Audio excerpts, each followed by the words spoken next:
Okay, it may sound strange me coming out with this, but hell itself is in fact real. Now, I'm going to explain this through talking about religions as allegorical. It's pure psychological drama or psychological allegorical information which has been interwoven with myth. So, what is this hell thing? It's a state of mind, just as heaven is the state of having everything that you want, being able to look after yourself, being at ease with yourself, being calm, being content, being happy, and essentially being in a good state of being. Hell is the reverse of that. Hell is a state of mind in which you're being perpetually tormented by your memories of the past, by things that you've been through, or things that you've done, or things that you've said, or little arguments that you've been through which are still in the back of your mind somewhere. This is something which exists because at times we lack the ability to overcome issues, or maybe even to forgive people, or indeed to forgive ourselves for our own misgivings or things that we've done wrong. Has there ever been a time in your life when you've been reliving a particular episode, or a particular argument, or a particular situation? If that's never been the case for you, you've never been in hell. If you've ever been in that state where that one little issue, that one little argument, that one little problem is rumbling around on the inside of your mind, and it's like you're still there at times, then you've been in hell.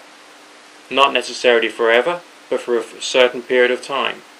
Sometimes it can feel like you're being tortured. Sometimes it can feel like you are torturing yourself.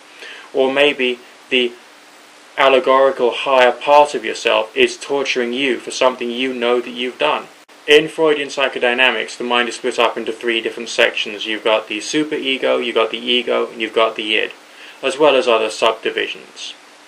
The superego itself represents the punishing parent, as some people might call it, something which is rather reminiscent of the way that God is described or discussed in certain parts of certain holy books.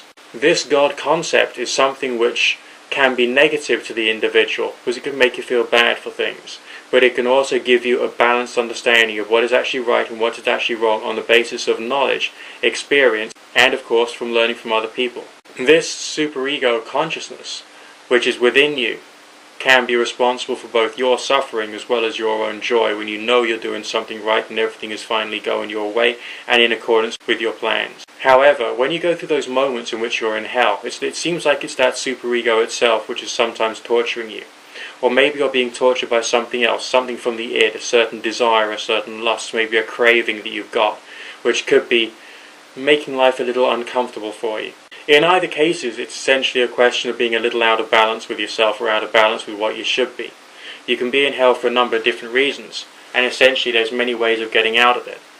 Now, I'm not a Christian, and nor do I follow Christian theology, but I do have a certain quantity of appreciation for some aspects of Christian theology, especially the idea of forgiveness of sins.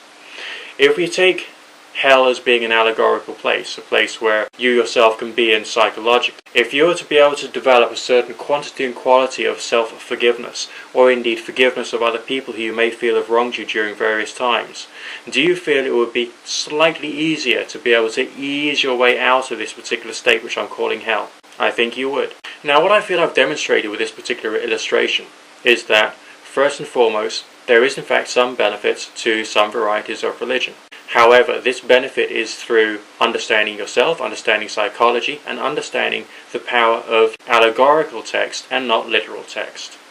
So, even if there's a religion which you strongly disagree with, or you find thoroughly inappropriate, you can always find a way of using the teachings of that religion in a manner which is appropriate or positive, so long as, of course, you can separate that which is useful from that which is purely mythological. This has been Nick Dutch, giving you something to think about. Good fortune, God and or Goddess, and or none of the above bless.